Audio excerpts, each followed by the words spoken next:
सर्व शेतकरी बांधवांना नमस्कार. मी रोशन सुभाष भागवत, तालुका कृषी अधिकारी मानोरा. आपल्या मानोरा तालुक्यामध्ये कापूस क्रांती योजनेअंतर्गत मोठ्या प्रमाणात हाय डेन्सिटी प्लांटिंग सिस्टम म्हणजे अतिघन लागवड व क्लोजर स्पेसिंग या पद्धतीने कपाशीची लागवड करण्यात आलेली आहे. या लागवडीमध्ये झाडामधील अंतर हे अतिशय कमी असल्या कारणामुळे शाखीय व्यवस्थापन करणे अत्यंत आवश्यक आहे.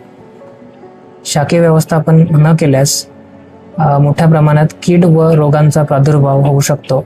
तसेच बोंडांची संख्या कमी प्रमाणात लागू शकते. यामुळे एकंदरीत उत्पादनावर परिणाम होऊ शकतो. शाखीय व्यवस्थापनाकरिता आपणास मेपिक्वेट क्लोराईड यासारख्या PGRचा वापर करणे अत्यंत आवश्यक आहे. सर्व शेतकरी बांधवांना मी याद्वारे आवाहन करू इच्छितो की लागवड झाल्यापासून 40 ते 45 दिवसानंतर मेपिक्वेट क्लोराईड सारख्या एखाद्या PGRची फवारणी करावी व तदनंतर 15 ते 20 दिवसांनी दुसरी फवारणी करावी.